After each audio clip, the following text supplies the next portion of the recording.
What we're going to do this morning is continue for those who weren't there last week. We're starting as this time period between Passover and Shavuot, or it's 6 Shabbats, and it's traditional to study Pirkei Avot, the Mishnah, known as Ethics of the Sages or Teachings of Our Ancestors, which is our ethical and spiritual treatise of the rabbi's words to live by from the time of the Mishnah from 2,000 years ago. And what we are reading online is this recent published commentary from the conservative movement, Pirkei Avot Lev Shalem, which again, I can't find digitally, so I scanned it. But we're making our way, and we really just started last week, so we're picking up in the beginning. And any questions, comments before we actually jump in?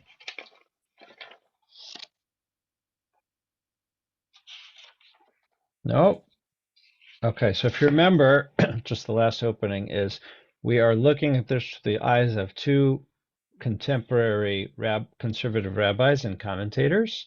One is Rabbi Gordon Tucker, who is based in America, and the other is Rabbi Tamar Elad Applebaum, who is based in Jerusalem and is Israeli and has an interesting, they each have their own takes on the Mishnayot of Pirkei Avot. Okay, so with that, we just did the first two of the entire series last time. So we're going to skip chapter 1, number 3, and we're going to go to number 4. So Bob, if you can read first, this is the actual teaching. Yossi. Yossi ben Yozer of Sarita. I said it was going to be easy, but yeah, sorry about that. Yeah. And Yossi ben Yochanan of Jerusalem received it from him, whatever it is. Yeah, we'll talk about that. Yossi ben Yozer of Sarita like to say, let your house be a meeting house for sages. Seek ever to be covered with the dust of their feet, and seek ever to drink thirstily their words. Okay. So just before we get into the commentary, thoughts, comments, reactions. If you remember, we opened with the string of the transmission of quote unquote Torah, starting from Moses at Sinai, all the way down through Joshua and the prophets, all the way down to the men of the Great Assembly. And now we're getting into the continuing passing of tradition. And now how many people are mentioned at the opening of this teaching? Two. They both happen to be named Yossi, right? One is located in a place called Sarita, and the other is located in a place called Jerusalem, right? That one, of course, we're very familiar with, right? Received it from him. Right, what we didn't see, and I'll just show you for a second, is the opening of 3. We skip 3. Shimon the righteous was one of the last remaining members of the Great Assembly, and he said, actually, where's 3? Oh, I skipped through. We don't have it. Yeah, but the world yeah, stands on 3 things. Yeah, the world stands on 3 things. So basically, they are passing on tradition from generation to generation. This is the next generation, and this is like if we had this like amazing teaching, the world stands on 3 things: Torah, worship, and acts of kindness, right? And now this is like the big teaching. Let your house be a meeting house for sages. Seek ever to be covered with the dust of their feet. Seek ever to drink thirstily their words. Can someone summarize that for me? What's the Mishnah teaching?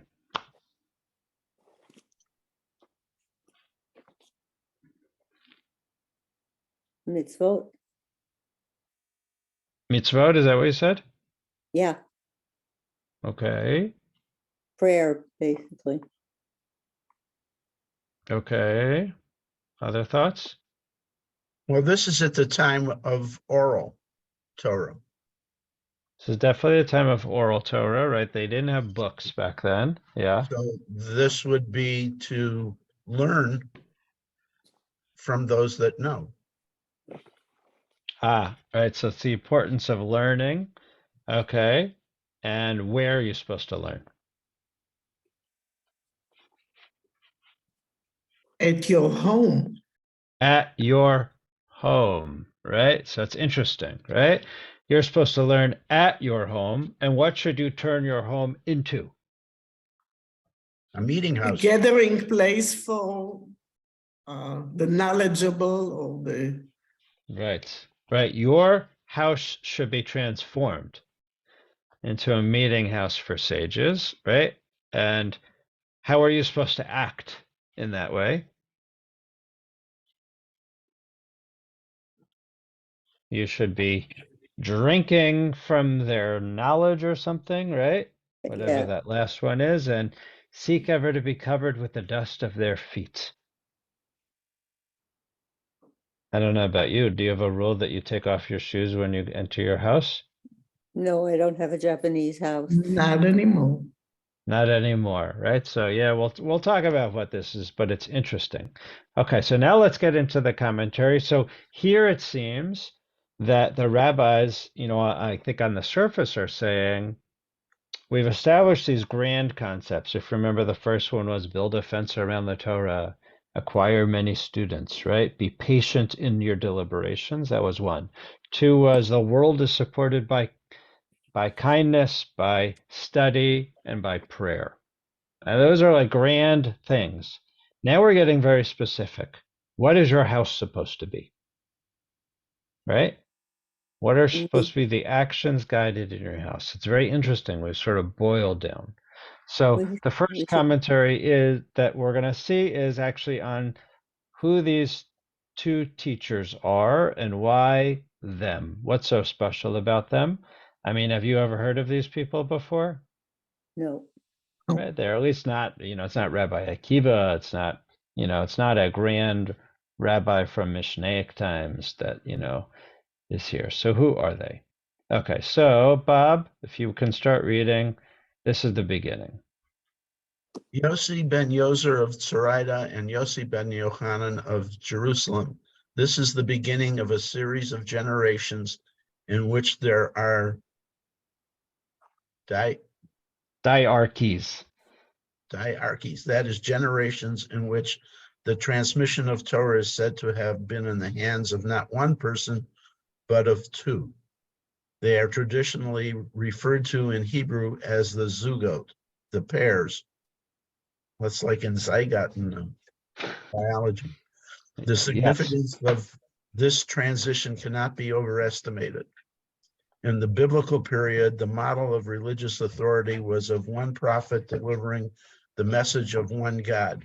This is the most strikingly exemplified in Deuteronomy, which specifically promises that God will always raise up a prophet for the Israelites who were to heed him. From Moses to Joshua, through the prophets themselves, and even down to the last of the members of the Great Assembly, the retelling of our history presents only one preeminent leader in each generation. But now the proliferation of multiple leaders begins.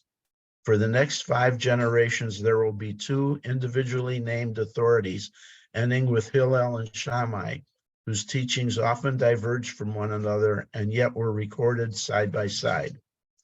When we get eventually to the generation of the destruction of the Second Temple, there will be 5 principal disciples of Yochanan ben Zakkai, each of whom will transmit Torah in his own way. Gradually but surely, Avot is tracing for us the evolution from the monistic world of the Torah and prophets to the pluralistic world of rabbinic Judaism. Okay, thank you, Bob. So if you didn't catch it, what Rabbi Tucker here is explaining is, right, the Mishnah opens, Pirkei Avot opens with the idea that who is the transmitter of Torah? Moses, right? And for the first series of generations, it was passed down one person. One person was the teacher. One person sort of held Torah, Moses, and then Joshua, and each prophet in their time period, right? It was one person. One person was the teacher, was the administrator, was the voice of God, right? And what we see here is a progression that goes from everything being just one to here it's going to be two, right? And as Rabbi Tucker explains, this is going to open the door for the quote unquote rabbis. So a pluralism, an idea that multiple voices can be heard and multiple voices can be right, and multiple voices who are divergent can be the expression of God, Torah, and Jewish tradition, oftentimes contradictory. Go ahead. Yeah. Going back to the prophetic era, weren't there Mhm. ever two prophets at the same time? Sometimes there were. Yeah. Okay, just checking. Yeah. Mostly not, though. Mostly not. I have to think about it. Yeah, not really. Was there ever one in Israel and one in Babylon at the same time? No, prophets are before that. Prophets are before that. Oh, Yeah, maybe Okay. one in the north and maybe in the south. That's possible. Because when there was Israel and Judah, then when there were the north and the south, I know that some prophets were southern based and some prophets were northern based. so in a way, we could say we were going from a authoritarian society to a democratic one. Yeah, although right, it's a little different here because still the rabbis have authority, right? It's not the Reconstructionist view, right, where anybody, can study a little and become the Mar Atra, right? So I'm not sure I would necessarily go to that. I'd say pluralistic, multiplicity of views. So we're going to jump around. Basically here, Rabbi Tucker's going to talk a little bit about what it means that it's your house that we're talking about creating, and what it means to drink thirstily, their words. I want to jump to Rabbi Elad Applebaum and her commentary. So first she's going to start on this idea of the pairs. So Bob, if you want to pick up on the right side from this point on.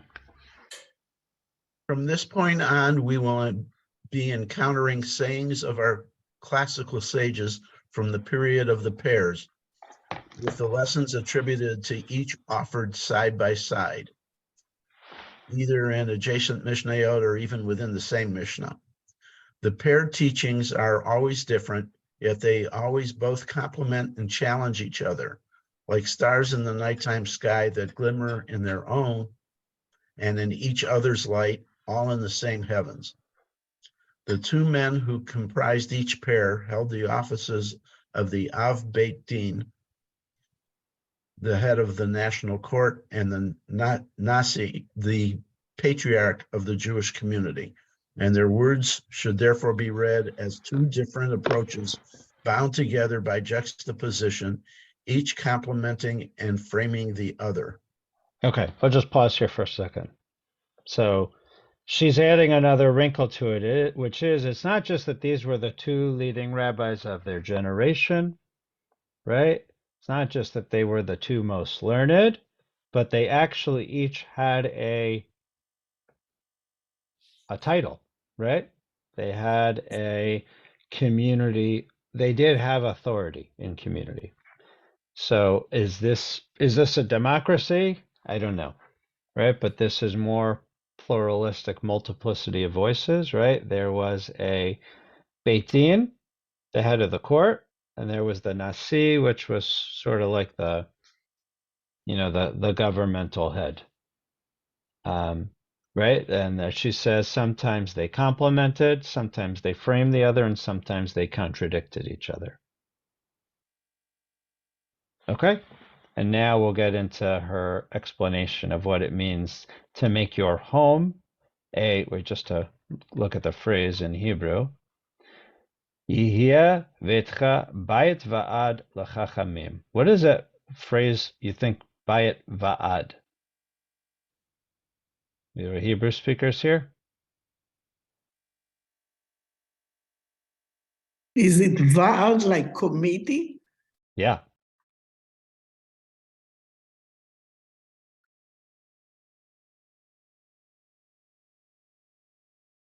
You should listen to other people, other opinions.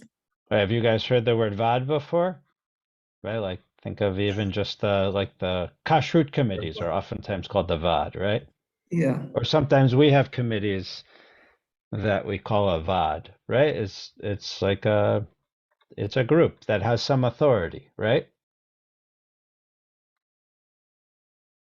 Chachamim are the Yeah, wise. kashrut, mostly on kashrut Right, certification. mostly in kashrut, right? It's an interesting thing. Yeah, it's an interesting phrase.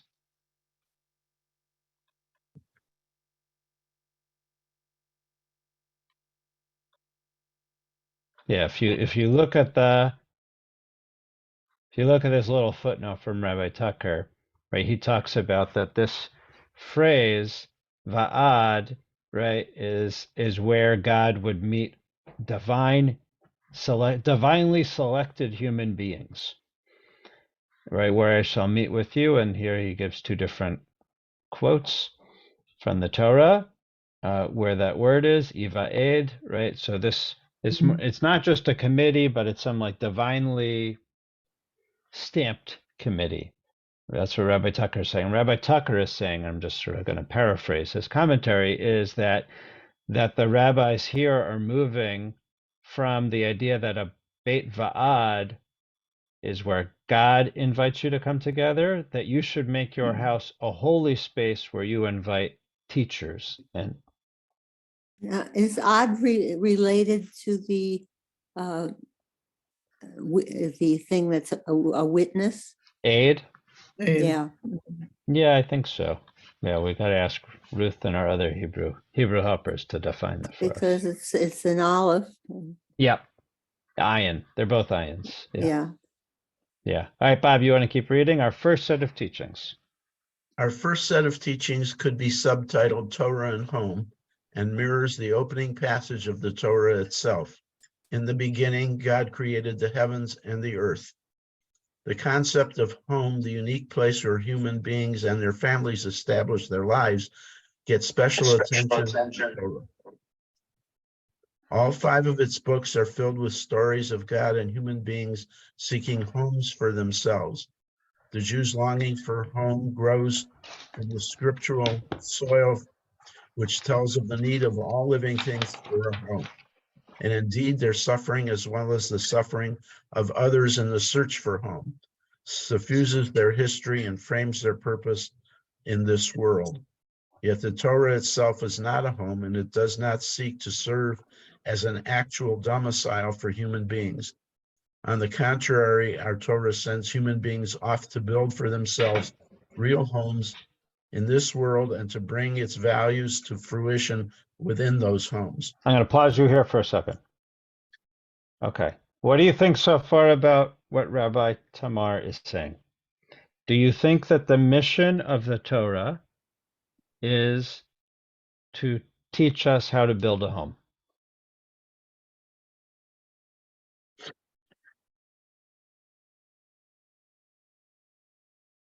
Agree or disagree?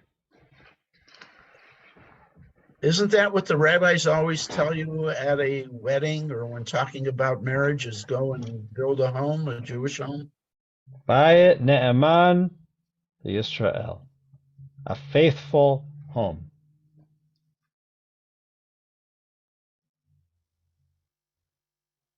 What do you guys think? Is home building a Jewish and an imperative? Yes. Other people agree? How many chapters of the Torah is focused on building a home for God?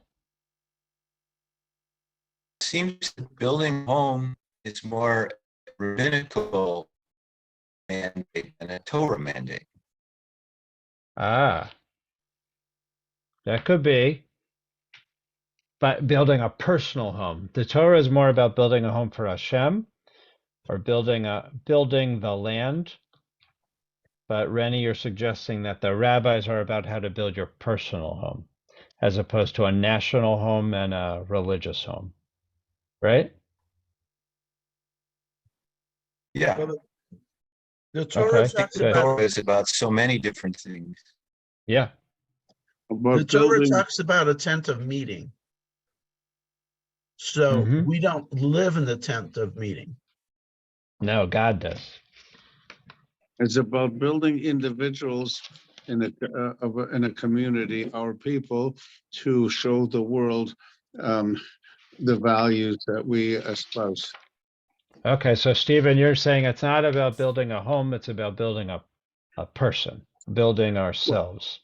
Our family, which is a home, it's built Mhm. about building it from as individuals and as a family and as a community, about Mhm. emulating the values that Hashem has instilled in us to pass on to the world. Very nice. Very nice. Yeah, so I think we're all saying the same thing, right? What Rabbi Tamar here is saying is this Mishnah opens a series of teachings which are going to say, how do we build our home? What is the rabbinic guide to home building? It's not talking about how many windows, how many doors, how many bedrooms, how many bathrooms, square footage. This is talking about what should be inside of it and what should the values infused in it, right? That's what she's saying. And she's saying perhaps, right, the Torah gave us the blueprint in the building of the Mishkan, in the building of Eretz Yisrael, right? And in the building of the mitzvot and the values that are taught there. Okay. Bob, you want to pick up? Where are we? Right on the bottom, but how? One of the first things Solomon Oh, did was yeah. build. Yeah, go ahead, Jackie. Was build the temple. Yeah. And David wasn't allowed to, Mm-hmm. and that was a source of his regret. Mm-hmm.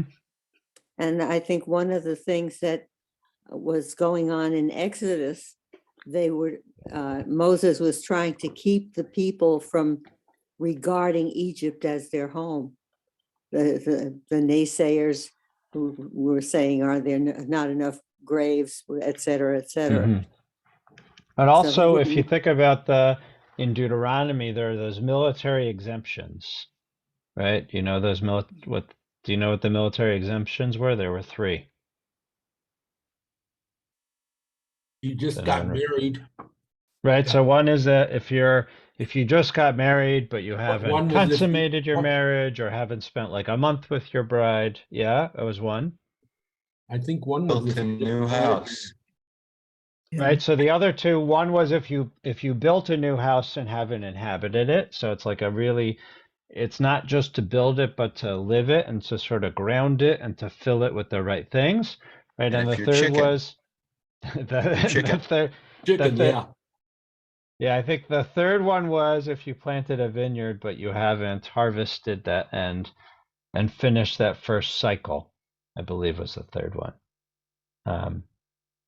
All right, good. Bob, you want to pick up? About Okay. how? But how is one to do such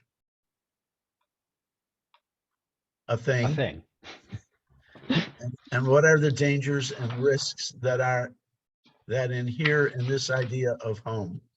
Yossi ben Yozer and Yossi ben Yochanan describe 2 opposing visions of home and thus create an imaginary line of continuity along which the Jews will move throughout history.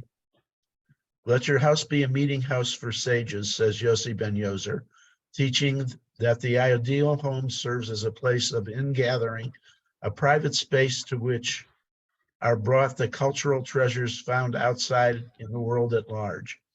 A home is a filter for everything that exists outside its perimeter. It protects a person and serves as a shelter for one's loves, preferences, and choices.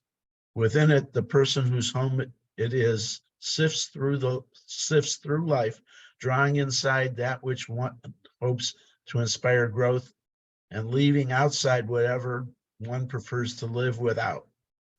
This could probably be accomplished in all sorts of different ways, but the man from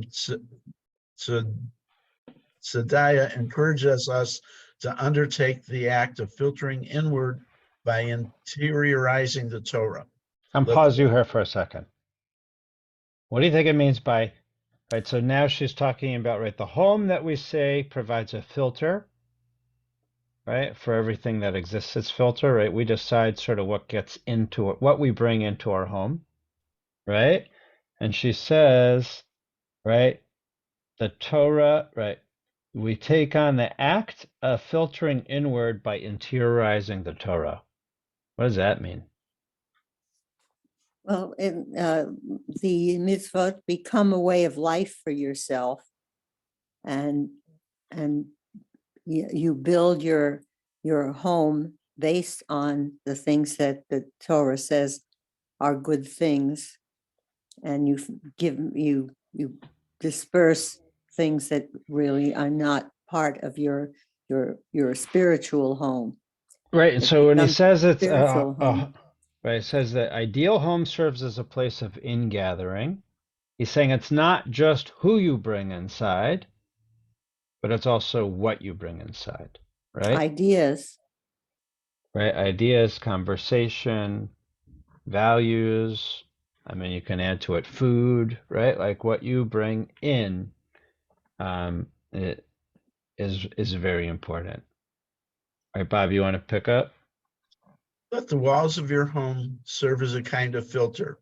He says that leave outside the outside and allow the home to be filled with the conversation of the teachers of Torah with learning and with wisdom. Yossi ben Yozer further teaches, seek ever to be covered with the dust of their feet and seek ever to drink thirstily their words. How lovely are the images drawn from the road, the dust that covers travelers' feet and the water that slakes their thirst. Bringing Torah into the home is akin to bringing in the road itself, together with the dust and a stream of flowing water. Our Mishnah is effectively depicting the learner as someone on a journey who becomes dirty, tired, and parched along the way, who then finds cleanliness, rest, and the water that quenches thirst within the confines of the home devoted to Torah study.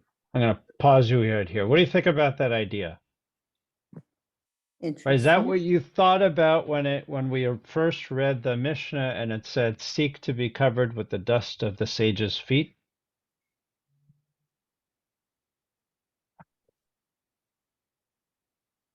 What do you think about this idea that we are all travelers, right? We're all on a journey. We're all sort of covered with dust. We're all thirsty. I think that's a Right. lovely metaphor. Yeah. Right. And the goal of home is to feed it, clean it, rest it, provide for it, like welcome it, bring it in. Other comments or thoughts?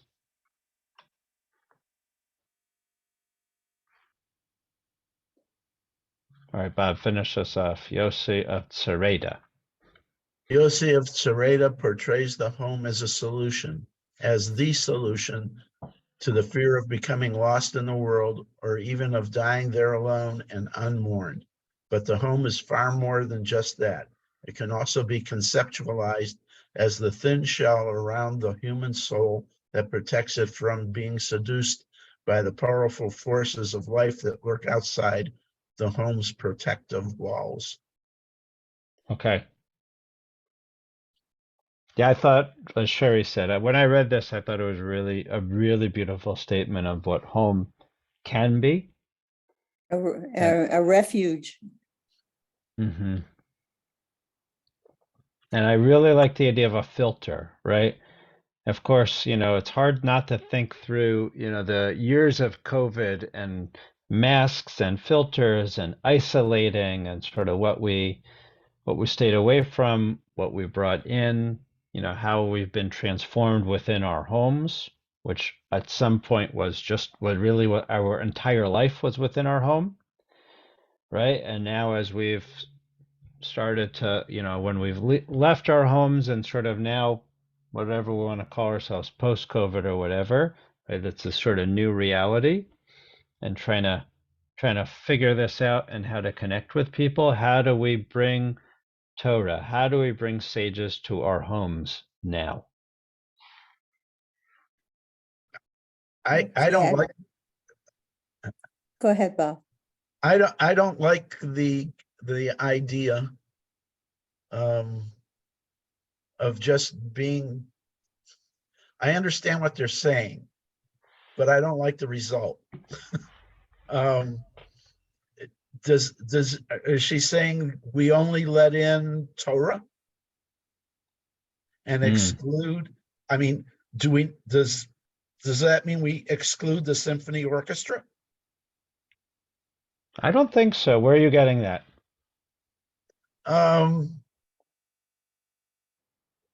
Seduced by the powerful forces of life that lurk outside. Mm. No, but prior to that, it says within it, the person who's you lost me again.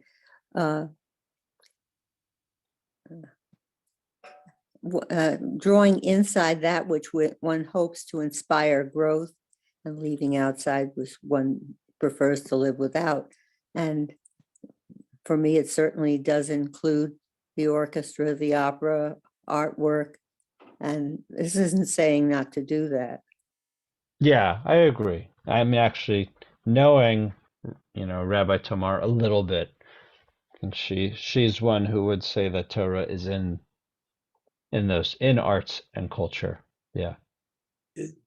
Is it too far-fetched to view home as our soul? That's actually what she does with this sort of last piece, is that she turns it from a physical place of home to looking just at ourselves, our souls and our bodies. It's in us versus in a place we occupy. It's actually in us. Yeah, she goes there in the end. That's obviously not the pshat, the surface, the literal reading of the Mishnah and the teaching, but she says that home obviously is emblematic, symbolizes, is a physical manifestation of who we are ourselves, right? Our entity. And that's what she's saying. And she says we should leave our door open for the fine things. Yeah. Other thoughts, comments? Do you guys like this idea?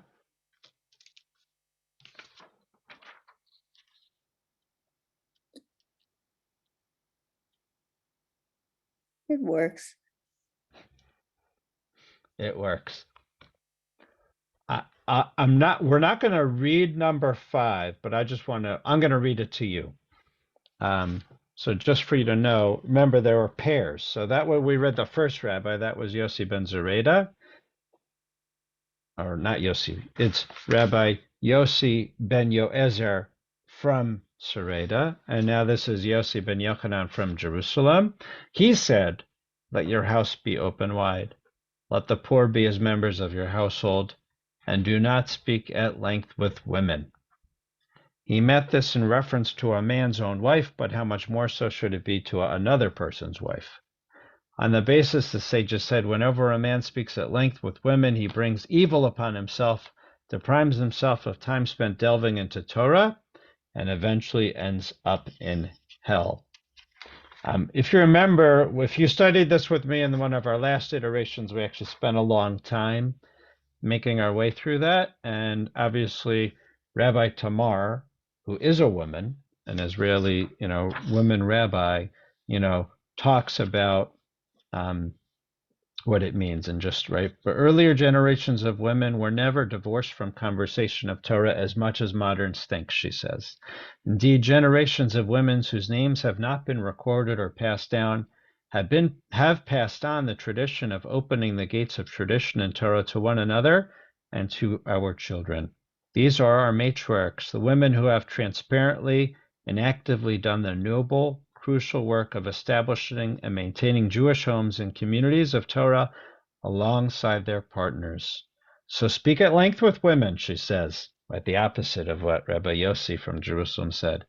Invite them to speak at length. Turn transparency into gratitude. Give them names and voice and freedom. Praise be God who has enabled us to mend Yossi ben Yochanan's teaching. And then she ends with this thought. Again, this is sort of her closing to the idea of home from these two teachings. Indeed, the Torah directs each person to build a home in the world. And it is Torah itself that enables us to make that home into the physical embodiment of a journey, asking each of us to create our own room in the world, not by conceptualizing the nothing, but actually by building rooms for all in which to think, to ponder, and express ourselves, rooms in which to grow, to travel, and to mature. At the same time, the Torah demands that we open our homes to the journeys of others as rest stops that provide ongoing encounter and spiritual replenishment. In that way, every home becomes a miniature temple, a true mikdash me'at, along the way traveled by those who hear God's first call to Abraham, Lech Lecha, still echoing in their ears, as though God were speaking to them personally and responding to that eternal call. Thought it was beautiful. Yeah. Sorry you didn't see it, but you just heard it from me. But I didn't scan that. But really, this idea of home, is the fact that we are on a journey and that we are finding a place, sort of to call home. I think that's a significant part of what Judaism is about. All right, comments, thoughts? Yeah, it took us 35 minutes and we still only got through one so far. Yeah, today.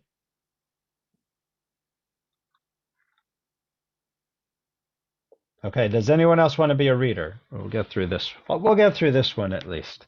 Oh, my comment is that you certainly are helping us, Rabbi, on our journey. Oh, that's very sweet. Thank you, Stephen. Anyone? Not that I'm appreciative of Bob, but if we want to hear another voice, anyone want to be a different reader? I'll read. Okay, Jackie. We're skipping 5. We're looking at 1:6. Gordon Tucker. Yehoshua. Yeah, go ahead. Okay. Find for yourself a teacher, acquire for yourself a colleague and study. The word haver, which in Wait, let's just read the top. Sorry. Yeah. Oh, Yeah, this is the actual Mishnah. Yeah. Oh, Yehoshua ben Pariah. Barachia. Yeah, sorry, just for you to know, the way this book looks, if it's hard to see, if there's a little dot under the H, it's a cha. It's usually a chet. Yeah. Okay. Yehoshua ben Parachia and Nitai of Arbel received it from them. Yehoshua ben Parachia liked to say, find for yourself a teacher, acquire for yourself a colleague in study, and be in the habit of judging all people favorably. Okay, I'm going to pause you here. This is the Mishnah. Again, remember, this is the Zugot. These are the two rabbis. One was the Exilarch and one was the Nasi. Av Beitin. One was the Av Beitin and one was the Nasi. One was the head of the court, and the other was sort of the head of the community. Have people heard of these two rabbis? No. Nope. They're not rabbis that we're, roll off the tongue that we know of, but they were leading rabbis in their generation. So the tradition was passed from them, right? This is that phrase, kiblu mehem. They were transmitted the tradition. Okay. So oftentimes, as we'll see here, most of the teachings we've seen have been threefold teachings, if you noticed it, right? The first one, Mishnah 1, had 3 teachings. Mishnah 2, right? The world was held up on 3 things. We saw number 4 was there were 3 teachings of how to build a home, right? That we should have a home filled with sages. We should get the dust from their feet and drink thirstily from their words, right? Here again, there's a 3-part teaching. So just look at the structure that the rabbis are coming through with. Each teacher comes with a 3-part teaching. If you remember, as Ron said before, this was an oral teaching. This was taught and it was sort of sung back out, and there was a rhythm, and often there was a pattern. The Mishnah is always filled with patterns. So the pattern for this is that there's a pair of rabbis, and each rabbi has 3 teachings that they teach. Okay, so it's a very classic teaching. Find for yourself a teacher, acquire yourself a colleague, and study. We're going to talk about what these words really mean. And be in the habit of judging all people favorably. Right? It's an interesting translation, but we'll talk about that in a minute. All right, now, Jackie, if you'll jump into Rabbi Tucker. Okay. The word chaver, chaver, yes. which in modern Hebrew means simply friend, has a significantly different meaning in rabbinic literature. The root of the word has the meaning connection or association, and its denotation can range from a fellowship of study to a fellowship observing a common code of ritual purity, particularly with respect to eating. The importance of the Mishnah's phrase, acquire a colleague, is that Torah is now understood to be a craft, something that has to be learned from a master, but also something that has to be practiced and honed in tandem with others who aspire to proficiency in the craft. This point of Okay, view I'm going to okay. pause you here, right? This is the basis for what he's going to say is the idea of studying bechevruta, studying in pairs, which is the classic way of studying, right? So when they're trying to understand the second line, in Hebrew it's uknei lecha chaver, acquire yourself a friend or a colleague and study, right? And they're looking in particular at this word chaver, which can mean friend, colleague, but also just means to be connected. So that's what Rabbi Tucker is sort of talking about, right? And it's the idea of who do you rely on? Should you rely on just yourself, right? Or do you rely on others? Yeah, Eric? Okay, if I just want to, since we got to this verse, I want to mention something. Last year, when Cantor Schiffman was departing, this is a gift in the Bat Mitzvah class. This specific verse was Yes. quoted. Yeah. It was in reference to Oramato, almost Chabruta type teaching that he did with the 11 members of the class. So Yeah. that has significance for us, particular. So I Yes. mention it. Beautiful. Yeah. Thank you, Eric. Yeah. This is, as someone who obviously is a teacher, when I teach, right?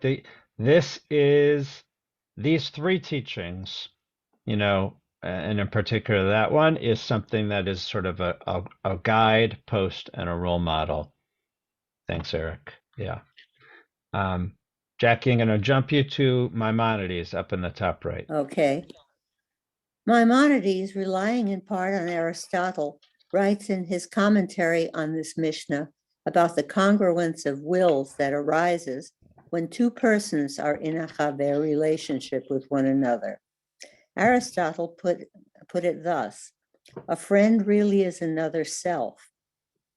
And Maimonides goes on to say that there are 3 kinds of such chaver relationships. The first kind is the simple association that one has with a coworker, which most often involves no deep personal connection at all. It is simply circumstance that has brought people together to perform a task.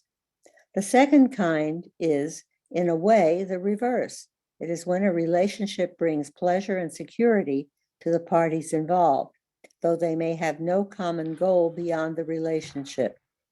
Can we move this up? For you, of course. But when? Let's see. But when the third kind is achieved, one has a confluence of aspirations to lofty values that not only creates a working partnership, but actually binds souls together in the deepest way. This is what the chaverut, the fellowship of Torah, is supposed to do, at least in the rabbinic conception given here. Right, and to me, when I read this, I heard, thousands of years later, but Martin Buber's I thou, I it versus I thou, if you're familiar with his sort of theory of relationships and the holiness of relationships, transactional versus, personal, intimate connections. Good. I just thought this was really, again, Rabbi Tucker and Rabbi Tamar, they really approach these things very differently. Now we want to shift. So this last phrase of the three teachings, be in the habit of judging all people favorably. You probably have heard that one before. It is intentionally translated differently here than it is translated in most places, you might know. Usually it just says, and judge all people favorably. It doesn't say, and be in the habit of judging all people favorably, right? So what they're going to pick on here is, and point out, is this translation that they're using, be in the habit of. I don't know if anyone caught that before, if you've studied other Pirkei Avot, but just this phrase, be in the habit of. So Rabbi Tucker talks about it. So he calls it, yeah, go ahead, Eric, did you want to say something? No, I think we base some jurisprudence on that, someone being innocent until proven guilty. Yes, yeah. We're going to actually get there later. Later, there actually are actual laws that they give to sort of judges and people. Here, it's not in a courtroom setting. Here, this is more in a life setting. Yeah, just if we come across people, because remember, we're talking about relationships here, right? It's establish yourself a teacher, find yourself a friend, and look at people favorably. So I a little, know right. As a teacher of many years, one of the things that I've impressed upon some of my students is that working together, you're going to learn a lot more. People said, oh, I do my best work by myself. Yeah. I said, but you'll find that if you work with others, you're going to learn a lot more, because I said, as a teacher, you will not only learn from me, you will learn from those around you as well. Yeah, by the way, right, that's the big question for remote work right now, right? Right, there's this question many people say, right, they get work better, they're more productive working from home, right, alone, but then again, there's so many things that if you're just sitting together in an office, right, or in a whatever, in a meeting room, right, there's also different ways are done. So it's a big question. So what I want to do is, I don't want to have you read the whole thing. Eric, did you want to say something before I sort of give you his take? No, I was just, Yeah. it looks like be in the habit of is interpolation. It's not literal. What does it say literally? Yes, correct. Well, right, what he's going to say is, right, Vehevedan, and we can have we can have our resident Hebrew speaker say, what he writes about is this a grammatical phrase. He takes it as being the habit of. Ruth, what do you think it means? Yeah. Always please judge and other people. I hear my mother keep saying that. Right. Always please, right? So it's this word, right? Following a verb this verb is in present form, right? Or past form. Yeah. So he writes about it here. I'm sorry, I'm just going to take over, Jackie, just because we're getting late. Yeah. Sure. Sorry. This is the many instances in Avot in which we encounter what he calls a habitual imperative, formed by conjoining it's tzivui. I don't know what grammar part in English, but it's tzivui. Yes, we call that imperative. Yeah. Thank you. Right. So it could just be judge, right? The Hebrew word there, the verb is judging people, right? So it could just be judge people favorably. Yeah. Right? Or as Ruth said, what do you say? Always please judge people favorably. That's what your mother would say? Yeah. Right. Always please judge people favorably. But here, right? The translation they're using is create a habit of judging people, right? That the word habit does not exist in the Hebrew there. It's be a person who judges people favorably, maybe. What do you think? Right? Like strive to judge people favorably. Right? So this is what he's calling a habitual imperative by joining the imperative form of verb to the present form of a main verb. Right? This construction is best translated as be in the habit of judging. The essential point here is that repeated use of this grammatical formula underscores Pirkei Avot's concern with the need to instill habitual behavior, so as not to simply bring about good actions, but more deeply mold good character. So what he's saying is that verb form that we're going to see is going to be a repeated verb form, right? So this thing like always please judge people favorably, it's going to come in a lot of other ethical prescriptions, right? Don't talk too much, right? So it should be, right, they'll translate it, right? Be in the habit of talking less, right? Make it a habit to do X, Y, or Z. That's how they're reading this. This is no doubt a reflex of the optimistic Aristotelian, we're gonna get a little philosophical here, idea that no one's character is determined at birth, and that repeated practices of the kind urged here, along with the right associations, that's the early part of the Mishnah, is who your friends are and who your teachers are, will bring about the edification of character. Right? So Pirkei Avot is all about creating good habits. Did you want to say something, Eric? Oh, no, I'm good. Okay. And then right here, the last thing that he's going to say is just the idea that there's this phrase, be in the habit of judging all people favorably. So two things he's going to say here. Number one is that we should include ourselves in this, and that's a Rabbi Nachman thing, right? Right? That we shouldn't self-critique ourselves more than we critique anyone else. We should find the good in ourselves. And here he's saying also a second idea, be in the habit of judging all people favorably. Right? The question is, what is this phrase, kol ha'adam? It's a strange phrase. If you're going to say all people, what would you say in Hebrew? Ruth? Kol bnei Adam? Yeah, Kol but kol goyim. ha'adam? Kol goyim, right? Kol anashim, I don't know. Like it's kol ha'adam, all of the people. That's not the normal way that we say it, correct? Mhm. Right? It's a strange way. So what the commentary is, kol ha'adam, all of a person. So they're saying, look at a person in their full entirety. Don't just point to one bad thing about the person, but see the person for the larger good that they have done. That's what they're saying, right? So that's judge people favorably means don't if they've done one bad thing and 30 good things, then take perhaps there's an opportunity to take a larger view and a longer view.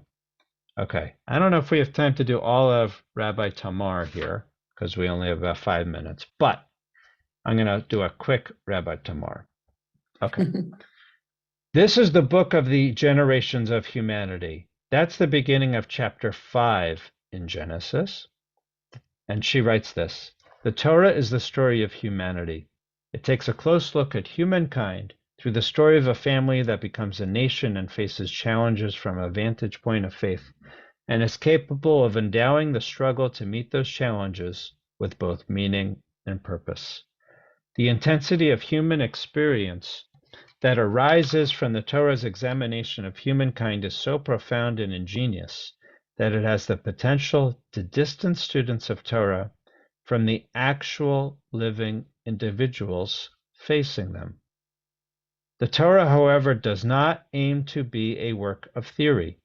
It constitutes a spiritual bequest that demands that its students sally forth from among its verses into life itself. There they are to meet real human beings, and they must allow their encounters with those others to actualize their encounter with the text, leading to a multi-layered reading of the text in which reality and theory intertwine and interact.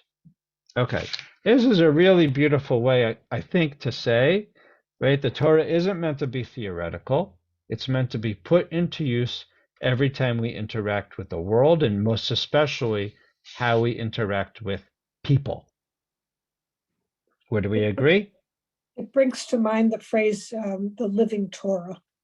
Yeah, beautiful. Not just a phrase, right? The name of a Torah commentary, right? The purple chumash, if you have it. Yeah, yeah. Right, beautiful, right? So Rabbi Tamar is saying, right, if we sort of look at our framework, the first couple of missions were how to create a home, right? And now it's how do we sort of live as human beings in the world, right? And that's why the people in the Bible are not perfect people. They come with their flaws. 100%. 100%. Right? And she said, I'm jumping a little bit. Our ancient sages, if you can see my cursor, my ancient sages took it upon themselves to guide the individual confidently with two instructions. First and foremost, not to withdraw from humanity, and at the same time to see in people their greatest potential, their highest aspiration of being fully human. Never simply making do with a given reality just because it happens to exist, and thus never passing up the chance to grow or to develop. Right? So this is about potential, about growing people, right? About helping to take people on that journey to where they are going. Right? And so this three-part phrase means bring yourself close to other human beings. Find yourself a teacher, acquire yourself a colleague, be in the habit of judging all people favorably. Find a place in your heart dedicated to believing in the inviolate worth of a human being with all its inherent foibles and flaws. That's what we said just before. Such relationship with others unfold entirely in the real world with actual people, not in the rarefied world of theory. This does not happen on its own, but only as one devotes oneself to the slow and deliberate construction of a palpable connection to a fellow human being. We have translated aseh lecha rav as find yourself a teacher, but the Hebrew word aseh doesn't mean to find, it means to make or to fashion, and thus suggests that one must actively and consciously select a teacher rather than passively following along whoever happens to be present, right? It's really important to note, right, that we are supposed to pick a specific teacher, right? We must actually physically go to get the teacher, right? I think about who you want to study with, or think about maybe college professors or whatever, right? Sometimes it wasn't the class, but it was the teacher, right? Because you knew there was something from them that you could glean that could sort of transform you, enlarge you, right? Grow you. I was looking at this to make or to fashion the teacher. I'm thinking it's up to the student to improve the teacher, is what I'm reading. Beautiful. Actually, if I remember, you actually said the same thing 1 or 2 years ago whenever we studied it last time. I remember, right? Yes, 100%. I as speaking as a teacher, I grow and I am built up from every class and every interaction from the people who study with me. 100%. Beautiful. And she compares it to, again, I'm sort of jumping around, that same word is said in building a sukkah, right? That you actually have to select and fashion the material, right? It's not just something lying around, or maybe it is, but you have to specifically pick that because that's what you're going to build, because the word, the same words, aseh lecha, are used there. And then just in closing, I'll close with her thing. The actions implied in finding, acquiring, and being in the habit of all reflect the labor necessary for creating moments of fellowship in one's life a labor rooted in the fundamental assumption that there's another human being who can be one's friend, colleague, and partner. And as I said before from last time, she finds Hebrew literature that connects with a theme.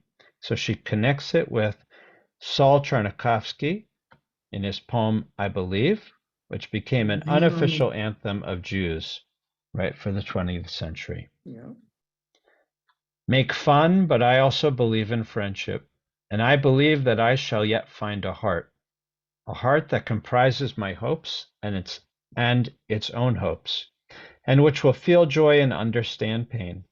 I shall believe in the future too, even if that day grows ever yet distant. For one day it surely shall arrive and shall bring peace to one another and blessing one nation to another. And as Rabbi Tamar finishes, this song is still sung daily in the state of Israel, where it awaits, as it has for over a century, its full realization. And we can see that all the more so today. Yeah. All right, comments, thoughts as we wrap up for the day? I just have an announcement to make quickly. Please contact Eric or Elliot Zinner to join tomorrow evening when Jacqueline Friedman will present to our group the artistry of the Ketubot. Oh, beautiful. Oh, I'm glad Jackie's speaking to the group tomorrow night. Beautiful. Thank you, Stephen. And then just, yeah, as we're closing, I'll say, no, thank you for studying with me. We're making our way slowly. We're not going to do all 6 chapters like this, but we'll sort of make our way for the 6 weeks, between now and Shavuot. So we'll sort of pick up finishing chapter 1 and beginning chapter 2 next Monday. And hope that everyone is doing well. Of course, just 2 more program notes. Tonight is Yom HaZikaron. So if you're joining, it's here in Cleveland, it's at Shai Tikva. And then all of our Yom Ha'atzmaut, including our concert. And I will note, as we, I don't know if you saw, there was an attack at outside the Shuk in Jerusalem, Machane Yehuda, and there were, depending, speaking at my phone, between 5 and 8 people were injured in a car ramming. So just praying for all those who were injured today, as the siren's going to go off soon, and the beginning of Yom HaZikaron is marked in Israel in just a few hours. So may they have refuah shalema and be safe. Amen. All right. Have a good day, everybody. Thank you. Thank you. Thank you, Bye-bye. Rabbi. Bye-bye.